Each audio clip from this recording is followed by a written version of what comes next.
Imagine waking up in downtown Los Angeles, greeted not by the usual palm trees and traffic, but by the sight of armored vehicles rolling past your window and National Guard troops stationed on every major intersection. The California National Guard, deployed in full force, now patrols the streets, their mission clear: to restore order amid a wave of escalating protests. For thousands of Angelenos, this is no longer a distant headline, it is their new reality.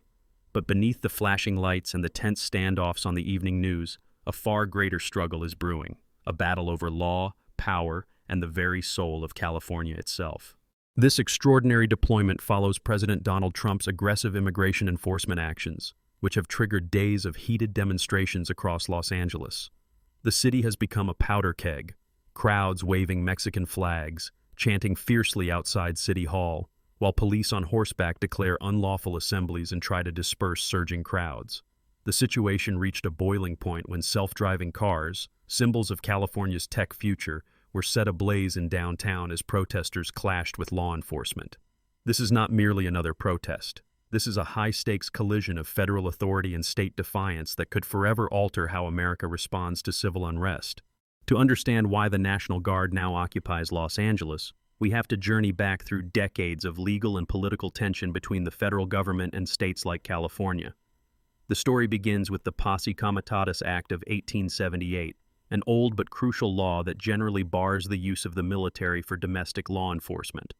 However, the rarely invoked Insurrection Act carves out an exception, allowing the president to deploy troops in extreme situations. The last time this act was used in Los Angeles was during the infamous 1992 riots, a moment etched into America's collective memory. Since then, California has repeatedly found itself at odds with Washington, especially on the issue of immigration. Consider, for instance, California's legal battles over immigration. Last year alone, the state spent approximately $1,200,000 in federal court fighting against what it saw as unjust federal policies. This legal resistance is not new. California has long positioned itself as a battleground for civil rights and state autonomy, from the sanctuary city movement to bold environmental regulations. These deep-seated disagreements have now erupted into open confrontation. The immediate spark for this crisis can be traced to a series of immigration and customs enforcement raids carried out across Los Angeles since the 1st of June. In just over a week, federal agents made more than 450 arrests, claiming that 60% of those detained had criminal records. These sweeps, described by ICE as routine but by community leaders as heavy-handed, sent shockwaves through neighborhoods already fearful of federal intervention. Simultaneously, California's Senate Bill 54, designed to sharply limit state cooperation with federal immigration enforcement, is about to face a decisive vote. Should it pass, it would solidify California's status as the most unyielding sanctuary state in the nation, further fueling the standoff with Washington. On the streets, the tension is palpable. The city has already suffered an estimated $2 million in damages and police overtime this month, according to a study by UCLA. Small businesses, especially in the heart of downtown, have boarded up windows and closed their doors, facing not only the threat of vandalism, but the loss of crucial revenue. For every single day the National Guard is deployed, the cost to the city and state climbs by about $500,000, straining already overburdened budgets. And the tech economy hasn't escaped unscathed. Waymo, the autonomous vehicle pioneer and a crown jewel of California's innovation sector, saw its parent company's stock plunge by 3% after several of its vehicles were torched during the unrest. This ripple effect highlights just how quickly social upheaval can disrupt even the most advanced and resilient sectors of the economy. Yet the controversy extends far beyond economics. Governor Gavin Newsom has publicly denounced the National Guard deployment as unlawful, accusing the Trump administration of trampling California's sovereignty and vowing to challenge the order in court. In a passionate televised address, Newsom declared, "These are the acts of a dictator, not a president. California will defend its rights in every court and on every street." The White House, for its part, has painted the protests as lawless riots that demand a forceful federal response. A recent Gallup poll found that 62% of Californians disapprove of the president's approach to immigration, exposing the deep rift between state and national leadership. Emotions are running higher than ever. Maria Martinez, a respected community organizer in East Los Angeles, expresses the mood of many. The Guard's presence escalates fear and distrust within immigrant communities. Every armored vehicle is a reminder that our families are being targeted. On the other side, law enforcement officials like Sheriff Villanueva walk a tightrope, admitting, "We need all available resources to maintain order, but federal overreach is a concern that cannot be ignored." Legal experts are raising alarm bells as well.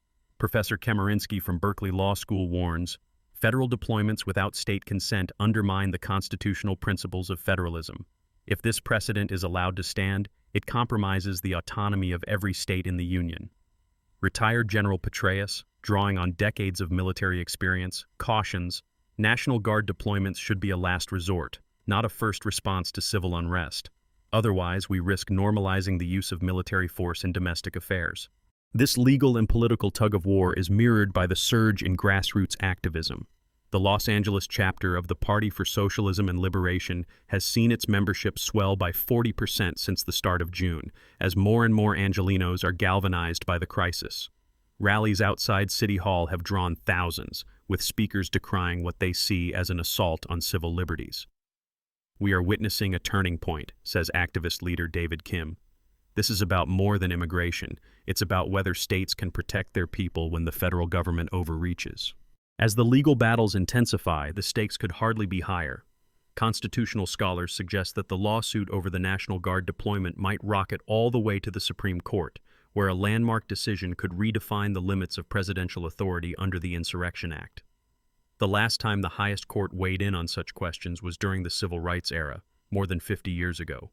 If the court sides with California, states across the country could gain powerful new tools to push back against federal mandates. If the justices uphold the president's action, future administrations may find it far easier to deploy troops in states, even over the objections of governors. Meanwhile, California lawmakers are racing against the clock to pass Senate Bill 54.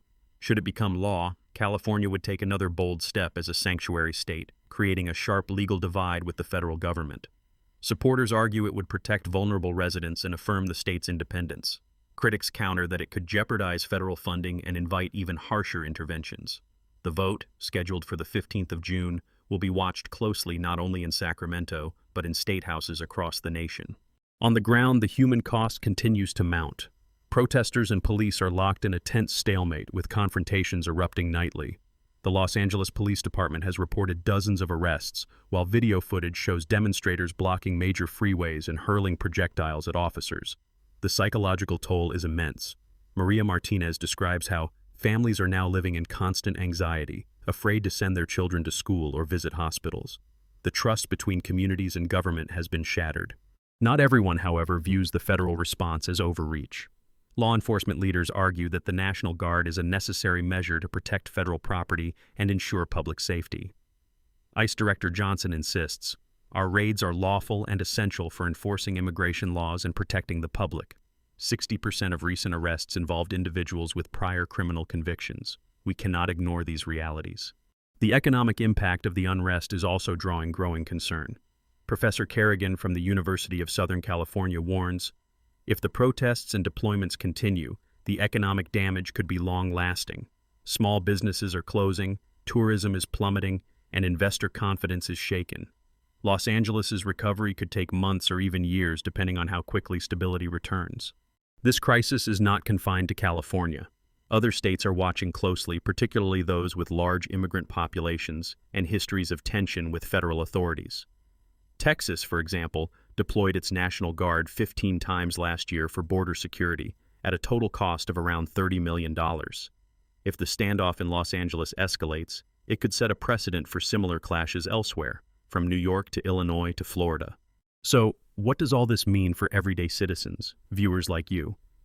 First, it is a powerful reminder that the balance of power in American democracy is anything but settled. The lines between federal and state authority are being redrawn in real time, and the outcomes will shape not only immigration enforcement, but the management of all future crises, from pandemics to natural disasters to civil unrest. Second, these events underscore the importance of civic engagement and public opinion. Local elections, legal advocacy, and community organizing have never mattered more. As the Gallup poll reveals, 62% of Californians disapprove of the president's immigration tactics.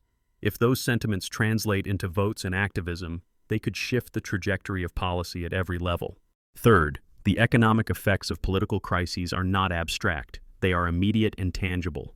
The arson attacks on Waymo's self-driving cars led to a 3% drop in its parent company's stock in a single day, underscoring how unrest can disrupt even the most innovative industries. For small business owners, the protests mean lost income, layoffs, and uncertainty about the future. For workers and families, the consequences are felt in every paycheck and every closed storefront. Looking ahead, several scenarios could unfold. The Supreme Court might intervene, issuing a landmark ruling on the boundaries of presidential authority under the Insurrection Act. California's legislature might pass new laws to shield immigrants and challenge federal power, deepening the legal rift. Protests could intensify, spreading to other cities and states, or they might gradually subside if dialogue and negotiation prevail. Each of these paths carries profound implications for the future of American democracy. There are practical steps that individuals can take in this uncertain environment. Stay informed, follow credible news sources, and seek out diverse perspectives. Participate in local politics, whether by voting, attending city council meetings, or supporting community organizations. If you are a business owner, consider developing contingency plans for civil disruptions and stay connected to local government resources. Above all, remember that the current standoff is about more than laws and budgets. It is about the character of a nation grappling with its identity. Will America reaffirm the principle that states have the power to protect their residents and set their own course? Or will federal authority tighten, reshaping the balance that has defined the republic since its founding?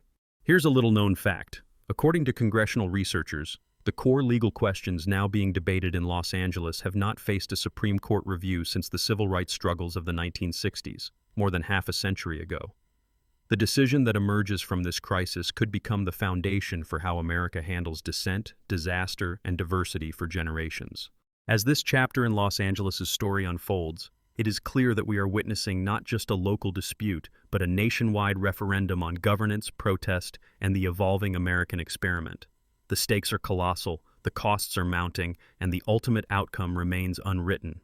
If you want to stay informed and engaged as this story develops, subscribe to our channel, share your insights in the comments, and let us know. Where do you stand on the question of state versus federal power in times of crisis?